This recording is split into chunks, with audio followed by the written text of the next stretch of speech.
The Fever Dream by Morgan Hiebert. I walked down the familiar halls of my school. I knew every inch of the school like the back of my hand, as I'd been going here since first grade.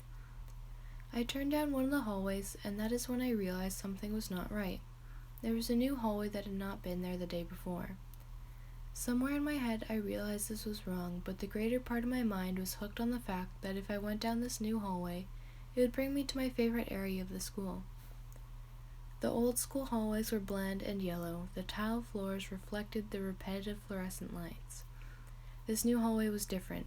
It was blue and full of light. There was no need for any fluorescent lights. Somehow I knew this hallway. It feels so wrong but so right at the same time. The hallway was short and led only to a set of stairs. I climbed the stairs, and they went up and up and up, higher into the sky. I stopped for a second to admire the beautiful blue brick and how the sun from the vast windows bounced around the room. I wondered how this part of the building was even standing, and what it looked like from the outside. I continued my quest to the top of the stairs, somehow knowing that what was at the top would be worth it. After what seemed like forever, the stairs landed in a weirdly laid out room. I was overjoyed to have finally made it. Directly in front of me there was an indent in the wall, just big enough for the rustic-looking tub to fit in, the white porcelain absorbing the light. There's a sink off to the right of me, and a door to my left opens up onto ground level. I realize that a bunch of my classmates are around the room.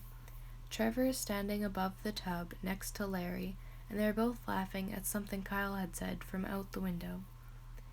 I smile and walk out the door, hiding behind a bush to bathe in the sun. I hear the boys stop laughing suddenly, and I sit up to see what happened. Trevor steps into the bathtub and looks straight ahead with no emotion in his face. Suddenly, he throws his head back and smashes it forward onto the window. The force of his head makes a spiderweb fracture along the window. "What is he doing?" I yell. Something doesn't seem right. I am glued to my spot behind the bush. Kyle and Larry are standing unmoving with the same blank face as Trevor. He throws his head back yet again and smashes his head through the window. Glass shatters everywhere, covering the floor inside and the grass below the window. Blood drips down Trevor's face as he leans over a sharp piece of glass that juts out from the rest. My mouth goes dry as I watch Trevor's head drop and the piece of glass pierce through his neck. He stands up straight and I watch his lifeblood pour out. Trevor's hand reaches up to grab the glass shard, and he pulls it out. His face peels away. Underneath his skin there was a demon as black as space. His eyes glowed a demonic shade of red. "Your turn," his voice rumbled. He had a weird kind of accent that I could not pin down to one language. It was rustic and scratchy, and made the hairs on my arms stand up. What seemed to be Larry nodded and moved towards the wall. Much like Trevor, Larry threw his head back and smashed it forward onto the bricks. "Why won't you help him?" I shouted at Kyle. The boy did not move. Larry grabbed a large shard of glass off the floor and squeezed it until blood pruned on his hand. The demon that was once Trevor nodded approvingly and leaned over Larry. "Do it," he hissed. Larry raised the glass up to his neck and gouged a deep slice into his neck. His blood mingled with Trevor's on the floor, and I could only watch as Larry's face fell away to reveal a demon similar to Trevor's. Both underworldly characters turned to Kyle. Kyle, knowing what he had to do, walked over to a tree and snapped it off. He grabbed a sharp-looking shard of glass and started hacking at the tree. I thought that maybe he would fight back. Maybe he would do something to stop whatever was going on. I could not just sit here and watch these people I had grown up with kill themselves. Kyle finished whatever he was doing to the stick and threw his piece of glass down. I looked at the piece of wood and realized he had carved it into a rough-looking spear. Kyle looked up at what was left of Trevor and Larry and turned the spear towards himself. "Oh God, no," I whispered. A breath escaped my mouth as I watched Kyle plunge the chunk of wood directly into his chest. His skin pushed aside, and the jagged wood left splinters in his chest. He had backed up so far from the window that he was just an arm's length away. The blood flooded out around the wood, staining it a dark red. A smile spread across Kyle's face, and his eyes glowed and his skin split apart. The demons seemed content now that all of them were the same. Although their bodies were different, they still acted somewhat the same. Trevor still walked with the same swagger, Larry still walked with a hunch in his back, and Kyle still acted like he owned the world. Trevor's demon growled, satisfied.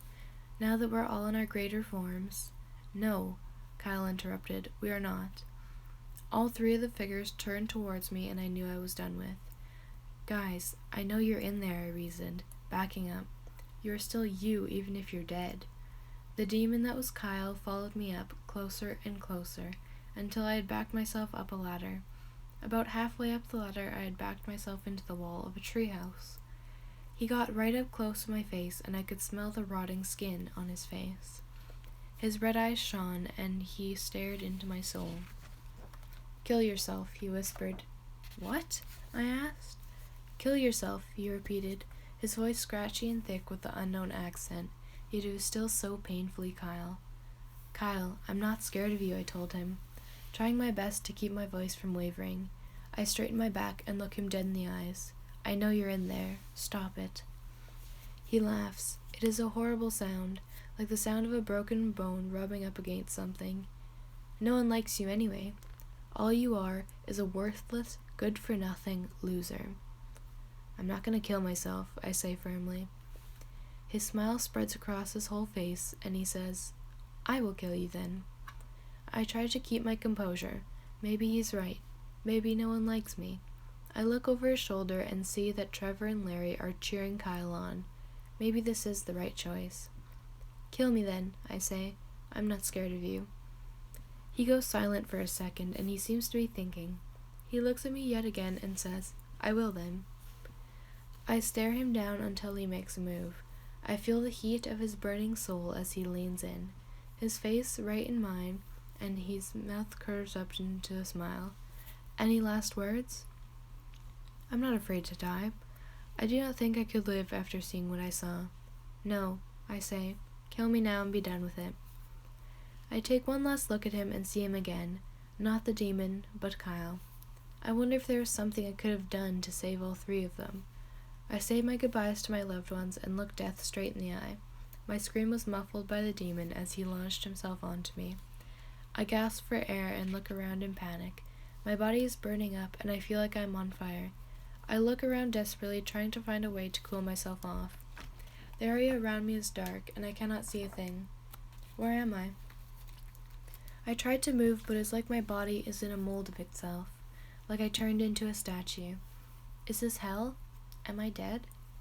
I focus on my breathing and try to calm down, but I hear another pair of lungs breathing with me. My eyes dart across the room, trying to find the source of the breathing. I become aware of the fact that I'm on a bed, with my blankets, and if I focus hard enough, I can just make out the street lights outside my blinds. I'm at home. I take a deep breath. It must have all been a dream, but if it was just a dream, then who's in my room? Suddenly my boiling blood runs ice cold, and I desperately try to move and look around. The breathing gets closer and closer, until I finally see a red glow out of the corner of my eye. My heart beats faster and my breath comes out in short gasps.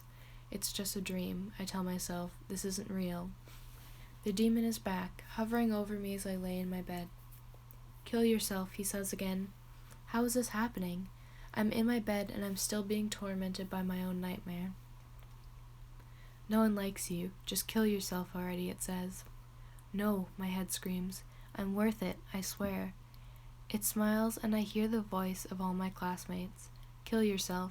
No one cares about you, they chant. A tear slides down my face. I am worth it, the voice in my head cries. I'm worth it, I swear. I'm not weak like this.